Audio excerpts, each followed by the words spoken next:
Hey everyone, I am so excited to bring a spring 2024 market update to you. And I thought, who better to host this call than Ryan Lundquist himself? So, if you haven't heard of him, Ryan is an appraiser here in the greater Sacramento area. He is very well known and widely respected amongst the real estate community. He has a blog, Sacramento Appraisal blog, that he puts out weekly content. It's amazing. So, if you like what you hear today, you can subscribe and follow along with him on a more continuous basis. So you guys know my reasoning for this call. My heart is always to keep you guys informed. So I have such a passion for real estate, and I know a lot of our wealth is built into our real estate. So it's important for you guys to be aware of what's kind of going on the backgrounds when it comes to your real estate assets. And then also, I like you guys to be very well informed. So if you are going to make a move or invest or anything of that nature, that you are in the know. So I'm all about giving you guys the information to empower you to make good decisions when it comes to all of your real estate needs. Now, this video, I'm not going to lie, it's packed full of information, which might feel very overwhelming to some. And so you are aware everyone's needs are going to be very different when it comes to their real estate situations. And if ever you have any questions, I am here to help unpack all of that with you. So again, if you start getting overwhelmed, feel free, schedule a time on my calendar and let's talk it through and see, what things are looking like in your world when it comes to real estate. But I hope you guys enjoy this call. Again, it's packed full of information. And without further ado, here is our host, Ryan Lundquist, for a spring 2024 market update. I imagine that there's some buyers and sellers on this call just trying to navigate the market. And so, and one thing, okay, let me just make sure. Okay, I'm also in charge of admitting people. And so I'm really trying to pay attention to that too. But feel free to use the chat at any time. This housing market has just been crazy, wouldn't you say? It's been such a wild dynamic over recent years, and we're going to dive in deeply today. I find that there's this battle of narratives going on. I don't know about you, but there's the doom side of housing that says there's nothing but death and destruction ahead. We're all going to die. And I find that every single year, it's like, this is going to be the year where prices crash. And so far, that hasn't really happened. And then on the rosy side, like everything is fine. And I kind of want to cut through all of that and get a sense of here's where the market's at. Now, one of the best ways I've heard the market described recently was on my Facebook page when someone said the housing market is like sharing a plate of nachos. The good chips are being picked up quickly while the unappealing ones are being left behind. So wouldn't you agree? I mean, it's like the good stuff goes, right away. Otherwise, if a property is overpriced, it's just sitting. And I see people, Nicole, you had coffee, extra shots of espresso. Molly had coffee. Love that. Fantastic. But really, I'd say this to get a little creepy, that the housing market used to be ultra hot, and now it's just hot. Okay, it's no longer Brad Pitt mid 90s hot. It's more like Brad Pitt today hot. And every time I share this, people are like, "Hey, he's hotter than ever," and this analogy doesn't work. Okay, I get it. But what I'm trying to communicate is that it's no longer 2021, and I want to show you where we're at in the stats. Okay, so one of the X factors, though, did anyone notice what was going on with rates today or yesterday? They really spiked. And I think this is one of those dynamics where we're in a place where the housing market is, it's very sensitive to what happens with rates. I'm going to unpack that for you. Even this morning, the average was 7.37, and that can really, really affect buyers. Okay. But really, we're in a place where the best way I can describe the market would be that it's low supply meeting low demand. Okay. Would you say that? That's what I see constantly in neighborhoods, and people wonder and ask, like, why is it so competitive? And it's because we have a low amount of buyers, but we also have a low amount of sellers. Okay. Some good news on the seller front, which I'm going to share in a moment. But when we look at new listings, let's jump into a bunch of graphs here. When you look at 2023 compared to other years, we were just really low. We're missing about 15,000 listings that didn't come to the market. Just phenomenal to see something like that. Okay, and then when we back up to 2008, in 2008 we had about 50,000 listings that came to the market, and last year was more like 21,000. And so a lot of people compare today's market with 2007, 2008, and I'd say the vibe is a lot different. Okay, now here's 2024 added into the mix, the first 3 months. What do you notice about 2024 when we look at the number of new listings? What's your observation? And you can use the chat at any time. Would love to hear your thoughts. But do you see how we're starting to get a little bit more compared to last year? Now, it's not a lot, but we're definitely in a place where I think we're starting to see sellers thaw out just a little bit. Okay. Here's a different way to look at new listings. The red line is 2024, and do you see how they're going up? Okay, that's a normal spring dynamic. And do you see how new listings typically go up until about May is usually the peak? So right now we are in the thick of the increase of new listings as we should be. All right, is anyone getting some good stuff? I know there's agents on this call. I know there might be some sellers on this call.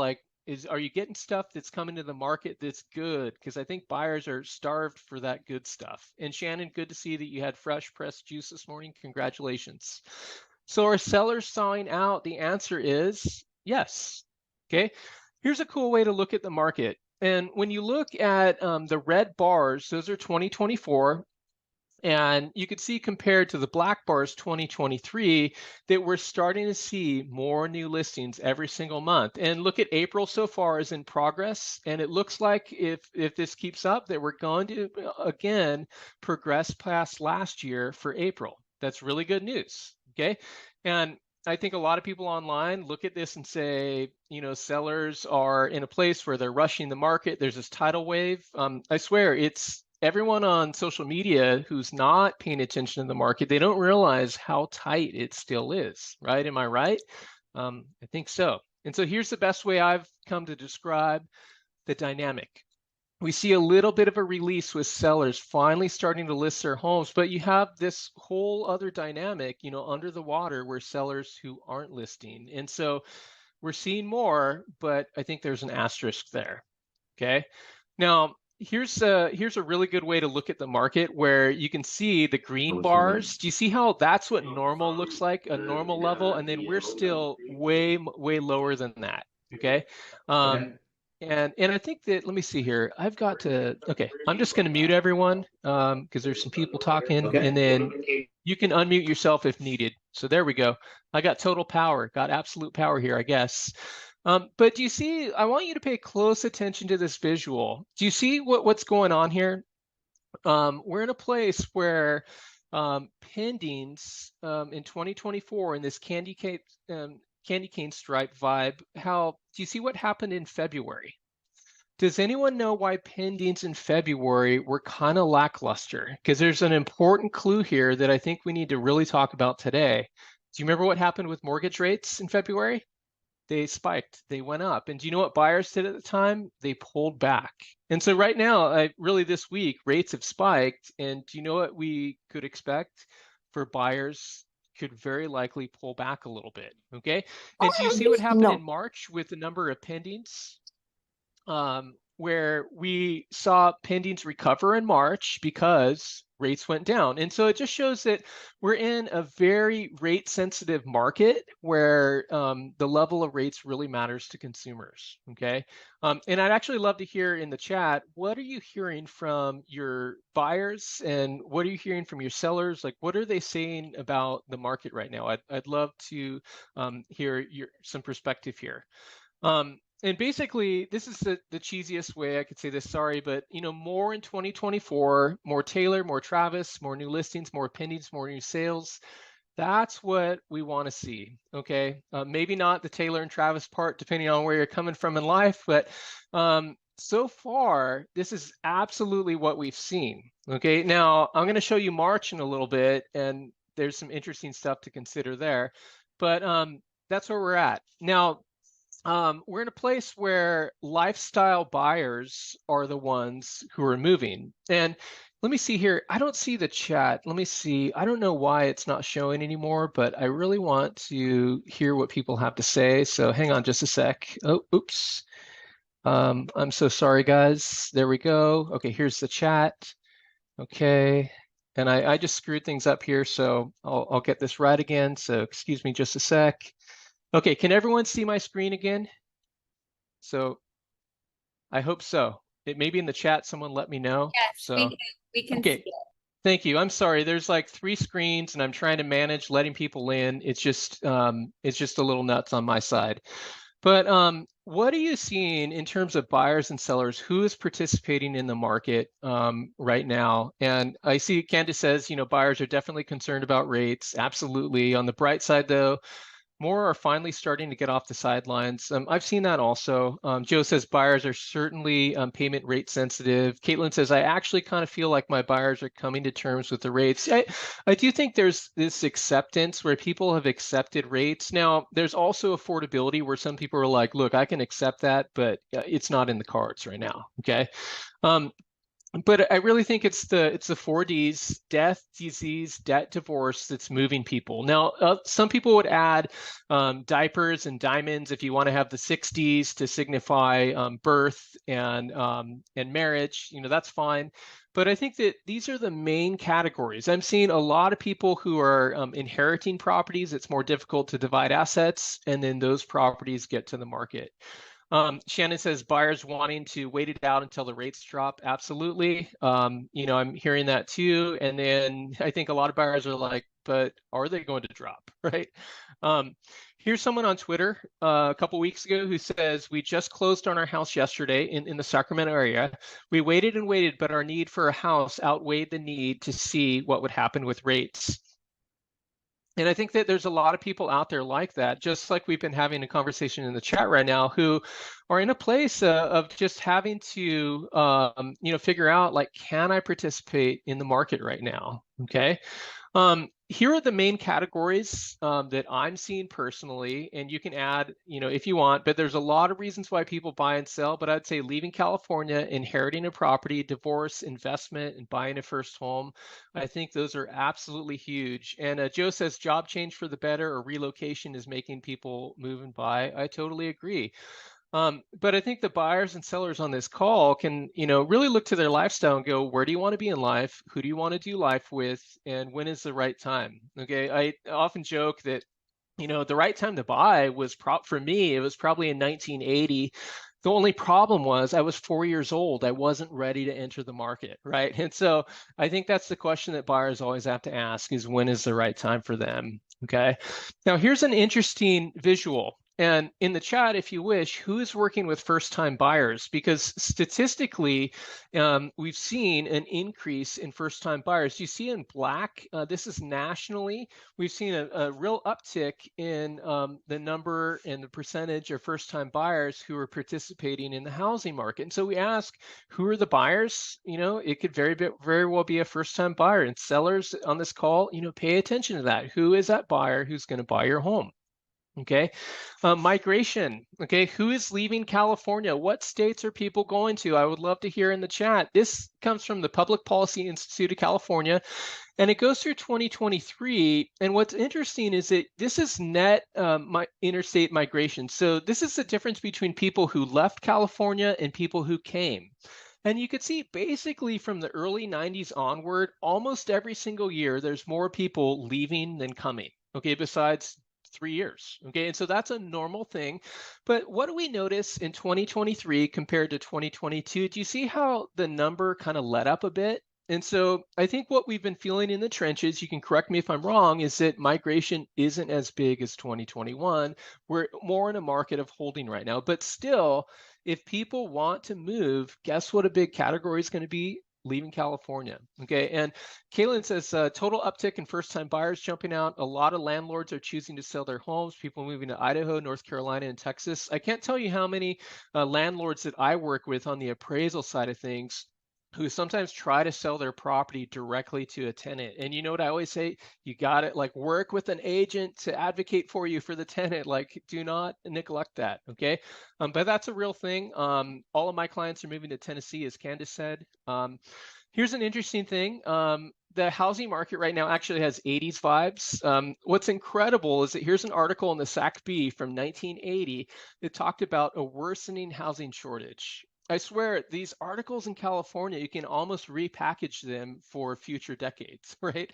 There's something a little bit disturbing about that. Like, okay, I guess this is just going to be the reality, right? But here's an article from 1980 says sales slump is blamed on the Fed's overkill. Okay, in 1980, there were 20% fewer sales. Do you know why? Because rates spiked and buyers backed off the market. Sounds very similar to today. Okay, here's an interesting part though, particularly for any buyers that are on this call. I want you to be aware of affordability. And here's an article from 1981. It says they are a huge group, the boom babies of the 1950s, and they desperately want houses. Well, that is if they can get the financing, which in turn is the greatest challenge to the home mortgage industry today. I think it's easy to look back in the past and say the baby boomers bought homes for 11 raspberries. And, and I get that. I've seen that viral video. But the reality is that at the time in the early 80s, it wasn't as easy. Okay. I think in today has a lot more challenges, I think. But I think there's some perspective there that's worth looking at. Even I have two kids. My kids are Gen Z. And I try to tell them, like, it's not all hopeless, right? I tell them like sometimes things have a way of working out. You'll figure out the job you're going to work with. You'll get a degree, and you'll probably won't even apply it. And life has just a way of working out. Um, so does anyone know the name of this neighborhood in Sacramento? This is Watt Avenue and Arden Way. There's a lot of manors in this area. That's right. Okay, Arden Manor. I want to show you the pendings and the listings right now.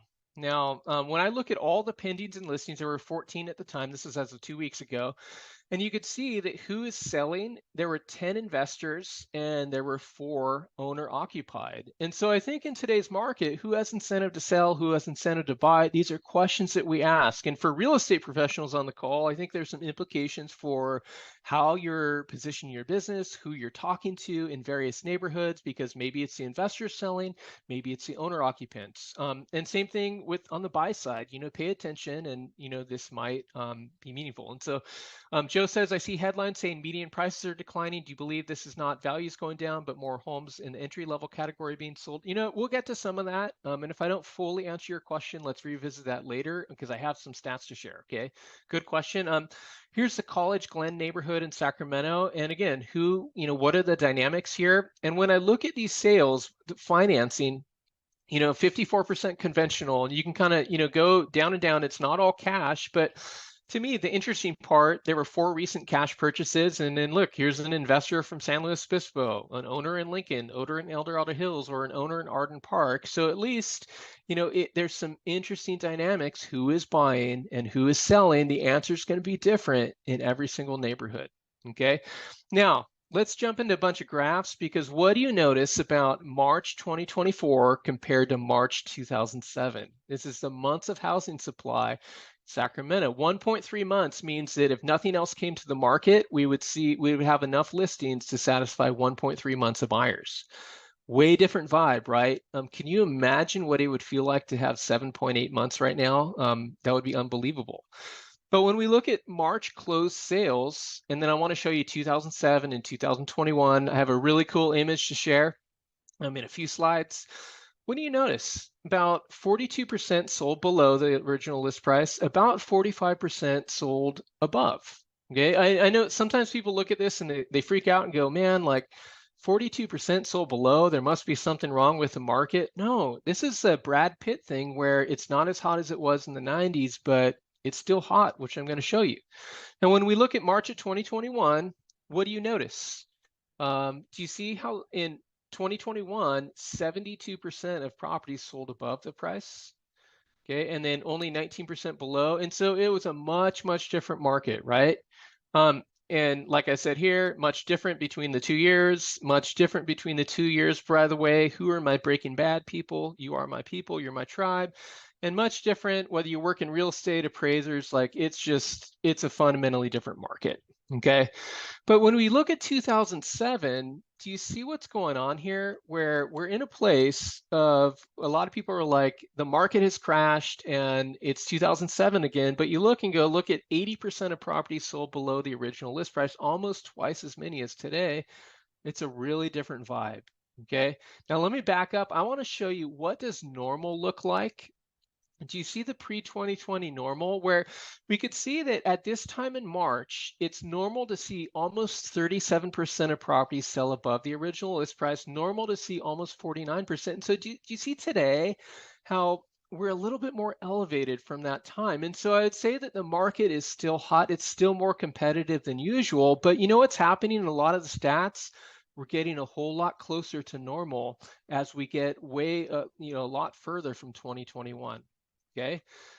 Here's a different way to look at it. And I can't see anyone, and so I have no idea if everyone's sleeping, but hit me up in the chat every once in a while. But do you see how this 0% line, all the dots last month that went above are properties that sold above the original price. All the dots that went below are the ones that sold below. And so we could look like this one right up here, about 700,000. I think a lot of people are like, look at this property. The market's so hot. It sold almost 30% above the original price.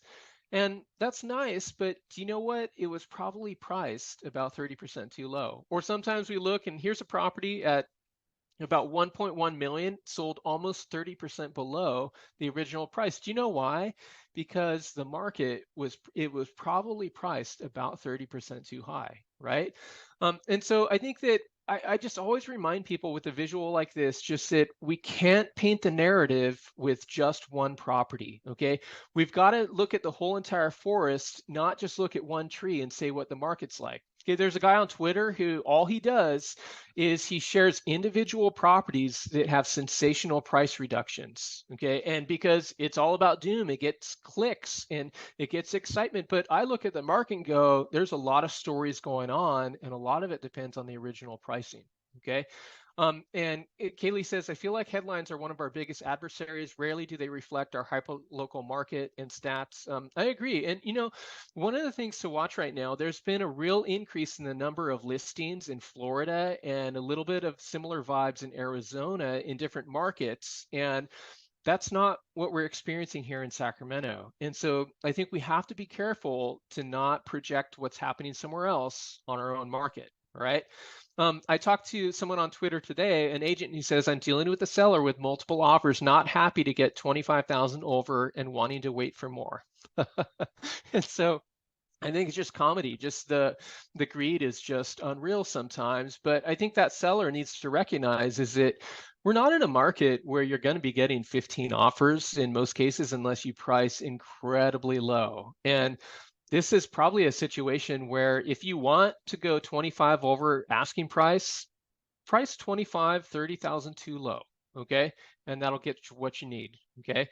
But we're in a place where the market it's kind of hot, it's competitive, but I think the weird vibe, the vibe that pays the bills is the number of sales happening. And when you look from 2001 through 2023, 2023 was a really low year. And I'm going to show you what's happening in 2024. But it was really the second lowest year ever. In Sacramento County, it was the lowest year we've had in many decades. All right. Now here's 2024, January through March each year. What do you notice about 2024? Do you see how, okay, it's one of the lowest years we've had, okay, but it's like slightly above where it was last year. But here's where I want you to give laser focus to this, and I want to give some attention to like what the heck happened in March. Do you see how this year the blue and red, January and February were above last year, but do you see how March was more subdued? Yeah, and so we're technically above last year, but we had something happen in March. Rates spiked in February that led to fewer sales happening in March. Okay, and so something to watch there. Here's a look by county. When you look, most counties were down about, I mean, it could be about 10% or so. Some of the smaller counties were down by 30% or more. I don't put a lot of stock on, say, like Sutter and Yuba. There's not that many sales, and when you have such a small group, the numbers can sound really sensational. And besides, look at this, El Dorado, yeah, bragging rights, up 10%, baby. But for January and February, the year started out, and I was actually giving market talks, and people would leave and be like, man, I feel encouraged. This is great because the theme is more in 2024. But I think we're in a place now where we're like, oh, yeah, rate sensitivity, rates spiked in February that led to lower sales. Now, remember what I shared in the pending slide? We had a greater degree of pendings in March, and so that should help April volume be a little bit better. But right now we're in this place of going, well, what do buyers do at 7.37? That's the question. Okay. Now, what price points are you working in the chat? I would love to see like where are you focused if you're a buyer, if you're a seller, if you're an agent here, because I want to show you like what are the price points that are moving. And Joe kind of asked a question related to this, but this compares January and February of this year in black compared to January and February in blue last year. And it kind of shows by price range. And you see how basically black is like prices went up, and so we're seeing properties at higher prices sell. Okay, and so there's a little bit less at lower prices simply because there are less properties that are selling at that level because prices are higher. Okay, but the interesting thing is that 43% of the market is between 400 and 600,000. And so if you're in a place where that's your focus, like almost half the market is within that price point. And if you're a buyer here, that's why it's so competitive in that price segment. And Kaylin says, so diverse, 550 below and 700 plus. Absolutely. I think on the agent side, it's really good to be diversified. Now, when you think about above a million, typically it's about 7 to 8% of the whole market. And so I just always tell people like, look, below a million is over 90% of all the volume in the market, but don't sleep on 400 to 600. Okay, I know 400 doesn't really get you anything in Placer. 400 to 500, there's a lot of options in Sacramento. Okay, volume is down, but my spirits are up. That's the motto. Now, let me show you some neighborhoods. Okay, does anyone sell in East Sacramento? I know the answer is yes. I've seen some people in the chat. I've seen some of your reels lately. I think I saw something from Kaylin. I think Kimberly is on this call. I saw a really awesome reel. Sorry, Kimberly, I forgot to like heart it. I need to go back and do that. But here's East Sacramento through the years, the number of sales. What do you notice about 2023? Do you see how it's basically the worst year ever, right? And 2024 is just getting started, all right? Here's Land Park. You can see I pulled these fresh as of this morning, and you can see that 2023 was a really low year. And so my advice to people who focus on neighborhoods on the buying side is like, look, there's not that much coming to the market. Your options are limited. But on the agent side, I just say like, diversify your business and know where the volume is moving. And you probably have to have your eggs in a lot of different baskets today. Okay. Here's Sun City, Lincoln. I keep sharing this. Sorry if I'm beating the dead horse if you've seen me talk about it, but do you see how 2023 actually outpaced 2022? This is extremely rare in our marketplace, okay? And I think this speaks to who is buying and selling. These are buyers who need to downsize, they have incentive to move, and they have cash, okay? 57% of sales in Sun City, Lincoln Hills was cash last year. The highest percentage that I've seen, normally it's like 46, 47 or something, okay? Anyway, Rockland volume was down about 30% last year. Folsom volume was down about 25%. And so, again, we're in a place where the market is not the same in every single location or every single price range. All right. So, something to think about. Past 60 days of buyer financing through today, what do you notice? 64% conventional. That's the dominant force. 20% cash. You could see FHA and VA there. We're in a place where the bulk of the market is financed, and that's what we're seeing in the marketplace. Now, there's one other one. 0.1% of properties had an assumed loan. Has anyone here actually done a loan assumption? This is a tiny sliver of the market. This is a unicorn situation, but I just wanted to spend just a minute talking about this for the sellers. Sellers, a loan assumption is when you have a really low rate that's VA or FHA and the buyer can take on that mortgage. Now, it's very difficult to do because the buyer has to pay the difference between the mortgage amount and what the property's selling for. Okay, and so yeah, and then Kaylin said, someone said it could take 4 to 6 months to close, and I actually have stats to show that in the next slide. But I think a lot of people look in today's market, they're like, loan assumptions, they're wonderful. There's even a tech company, I think they're called Rome, and they're trying to, put loan assumptions in the hands of consumers for 1%, of course, right? Because they're always going to make money, but it's a really tall order. Now, here's what I'm talking about. Kaylin, you're actually absolutely right. On average, when I looked at loan assumptions from 2023 onward, they took 40 days to get into contract, and then an average of 84 days between contract and closing. And so really an average of 124 days. And so the sellers on this call would need to really look and go, I might be technically in a place where maybe I can market my property for an assumption, but man, it might not even happen. The lender might, after all this time, say we're not going to do it. But you better be in a situation where you might need some time. Okay, very, very sobering. Okay.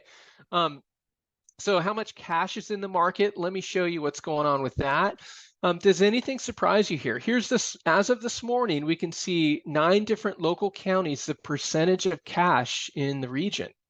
Sacramento about 17%, but you see, look, Placer 25, Nevada 33. Typically, the higher amount, the higher the price, the more cash we tend to see. All right.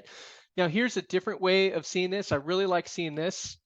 The financed purchases. I would actually love to see, for those who work in real estate, make a reel out of this, because I think sometimes we focus so heavily on cash that we're not talking about, like, look in Sacramento, 83% of the market has been financed in 2024. Even in Placer, there's a lot of cash in Placer. 75% of the whole market is financed. Okay, I think that's very powerful. What can we expect in 2024? If you're still with me, here's some thoughts.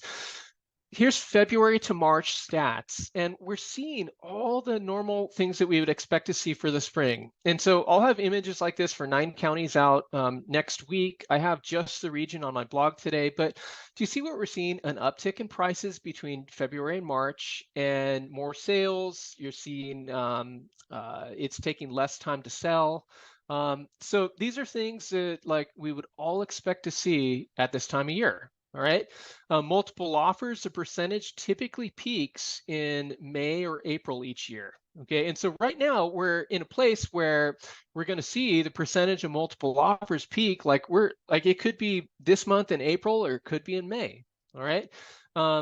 Let's see, right now in March, about 55% of all sales had multiple offers. And you can kind of see that, like, that's actually higher than it was before 2020. And so again, I said, like, that Brad Pitt analogy, the market is still in a place where it's really competitive. I think some people don't believe that, who are, preaching demise.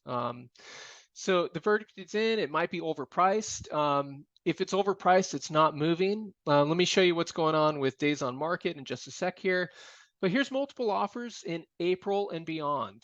And what do you notice? The percentage of multiple offers. Do you see lower priced areas, more competition? And so the advice that, we'd give to buyers and sellers hinges on, what's happening in this particular neighborhood. Sacramento County, that's like 2 out of 3 pendings had multiple offers. Okay. But basically, like, just about everywhere, it's been pretty competitive. All right. Now here's something interesting. As you can see, the number of offers in pendings since April. And do you see how over the past 10 days, about 40% of pendings have 1 offer? Otherwise, about 60% have 2 or more. But do you see how if I go to 10 offers, like 1% have 10 offers? I feel like we're always talking about getting 10 offers, but it's such a small sliver of the market. And so, but we can see getting 1 to 3 offers is the dominant percentage of the market. All right.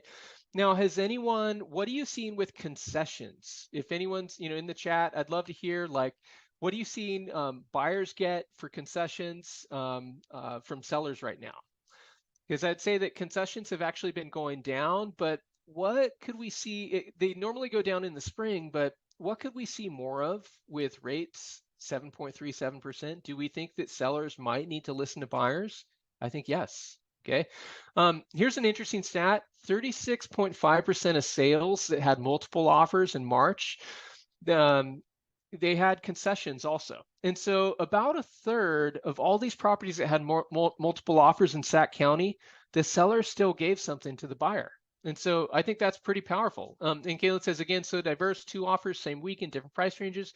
One buyer's had 15K, the other buyer had to give their unborn child. Yeah, absolutely. And Kimberly says, just got 11K credit for buyers in Fairfield, same. It's going to be very uneven. That's what I see in stats and neighborhoods. It's not just all one thing, but I think sellers need to be prepared in an environment where rates are increasing. I would say sellers, you better be ready to give something if the market requires you. Okay.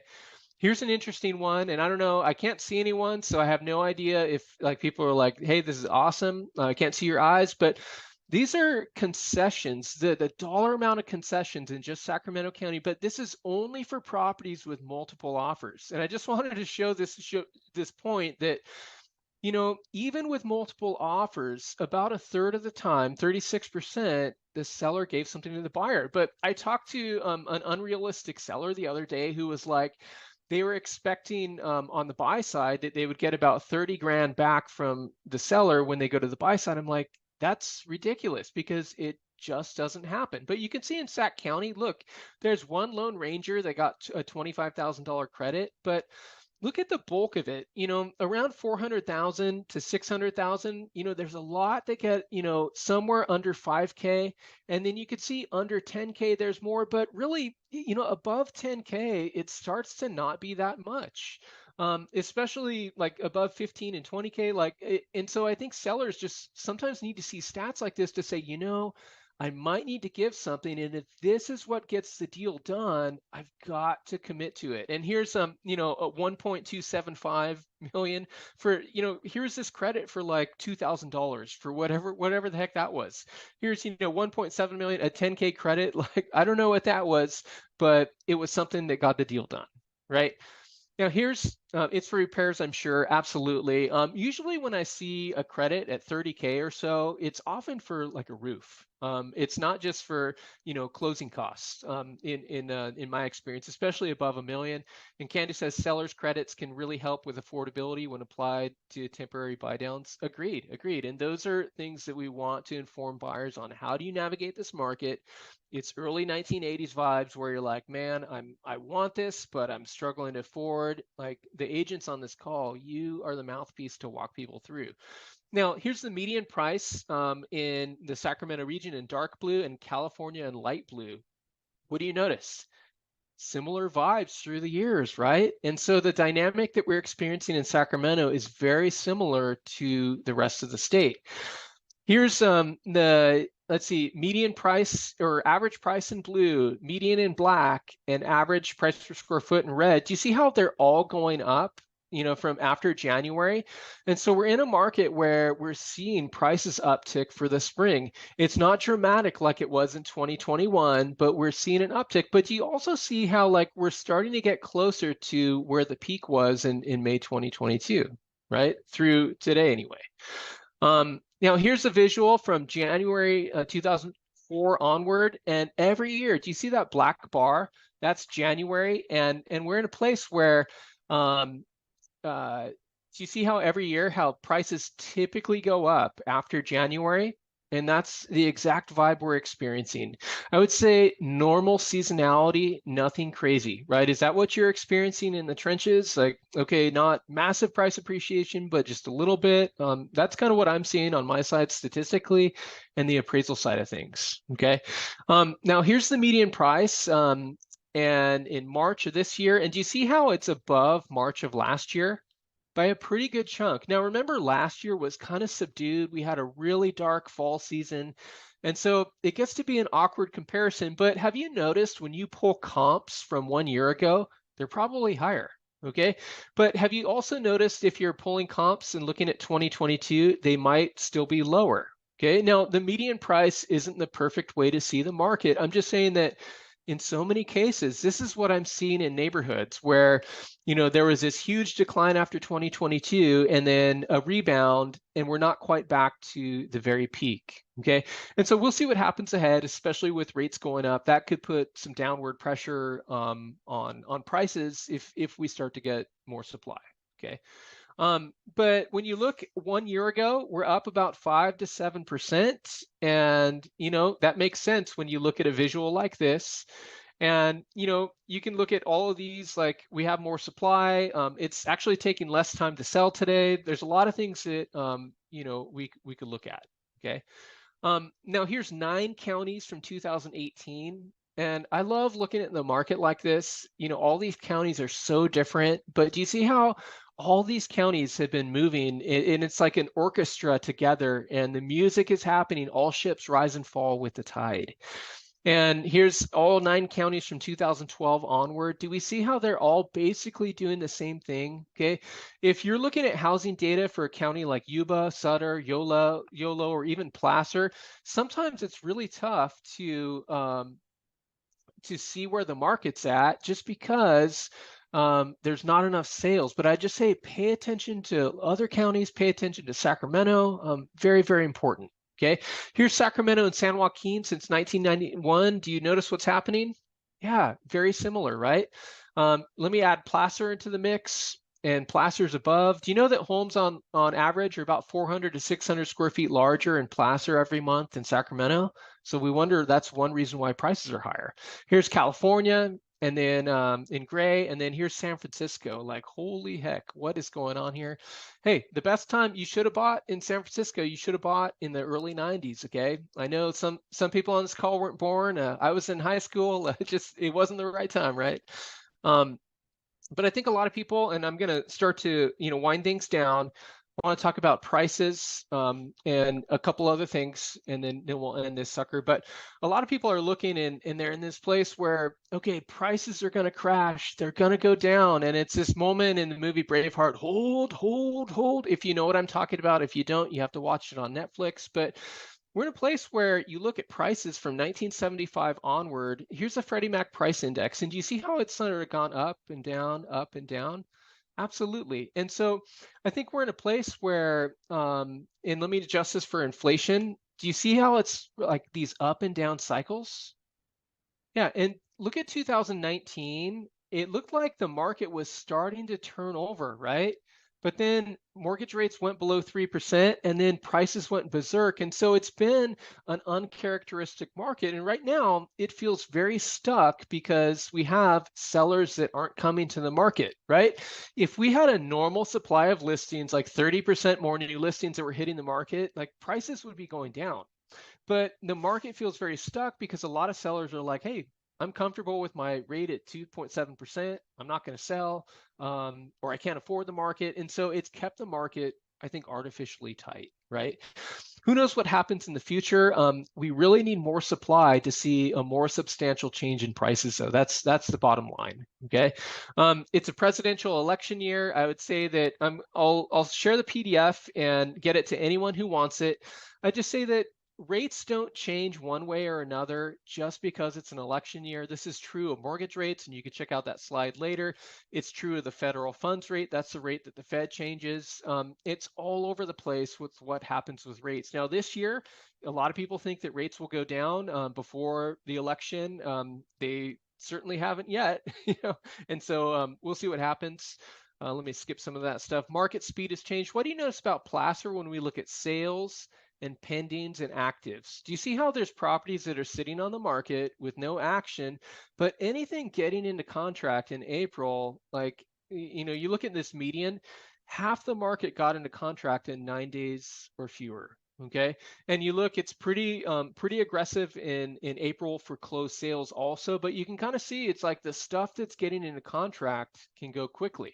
Here's Sacramento County. It's a similar dynamic where there's some properties that are just sitting out there. Maybe they need more time to sell. That's totally fine, especially higher price stuff.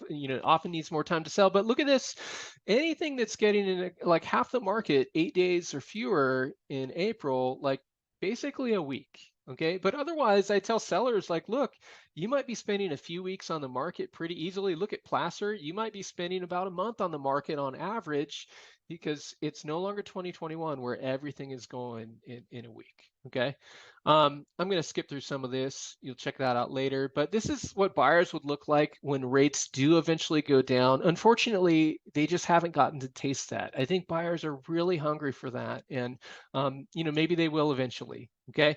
Um, so mortgage purchase applications are still low. They're very sort of mid 90s vibes, and this will be the leading indicator when we see more buyers enter the market. That will be the tell that things are healing, things are improving. Okay. A few last closing notes. Look at new construction. New construction January through March this year. Here's a comparison: January, March every year. It's glowing. It's strong. Okay. Here's just March, and you could see it was one of the top years in recent years. Not as good as last year, which is interesting. Let's watch that. But nothing like 2004, the glory days of new construction. But again, new construction has been very, very vibrant. A lot of options out there for buyers. New construction has been about 30 to 35% of the entire market so far in 2024. Okay. That number will go down eventually, but that's like a huge chunk of the market. Okay. And it's all about concessions. We know that. Here's where in March, where buyers focused on, and you can see Roseville was up there, Elk Grove, Folsom, and we just have to ask, like, where are the buyers moving? What's being built? A lot of stuff in West Roseville. Absolutely. The few last things, I'll just say that unemployment rate is, we've begun to see it increase. This is something we want to watch. We don't want to get, doom and gloom over this, but we want to pay attention to, I think, some people who are in a holding position going, I'm struggling financially or economically, and they may not participate in the market. Look at this. We're nowhere near, 2009 levels, 2008 levels, but we have seen an uptick in 6 local counties. Okay. I think the last 2 slides I have here, auto loan, or you can see auto loans, and you can see, let's see, mortgage, and what else do we have here? And credit card. Auto and credit card delinquencies, we have seen an increase. And again, these are people who might need credit repair, and they might need assistance from real estate agents, and we want to speak into that. Okay. Millennials were killing it years ago, and who had the most delinquencies. And right now, Gen Z is killing it. Okay. It's always the younger generation who's getting into the most credit card debt. Okay. And so I want to speak into that. And then the very last slide I promise here is these are mortgage delinquencies. We don't have trouble with delinquencies right now. They're really at very low levels, but there's been a little bit of an uptick in FHA lately. Okay. And so it's like every other loan type is kind of very flat, almost like lowest ever almost, but FHA, a little bit of an uptick.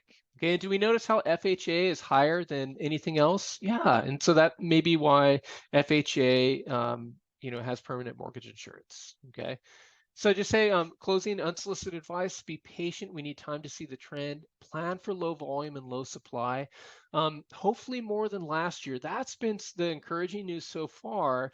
But I think we're in a place where we're really watching and going, rates could put a damper on demand if they keep at this level or go up. And so everyone needs to be prepared for that. Sellers need to listen, buyers need to listen. I'd say be careful about housing voices trying to get clicks. That's really for any buyers or sellers who made it this far in the presentation. There's a lot of people who are looking for your attention, and they're selling you sensationalism. They're selling fear to get you to watch and click.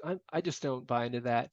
And I'd just say for the buyers and sellers, be realistic about the power you have and don't have in today's market. It is a hot market still. It's still more competitive than normal. It's just not that 2021 vibe. Again, it comes back to Brad Pitt, right? But anyway, that was me. I thank you everyone for being here.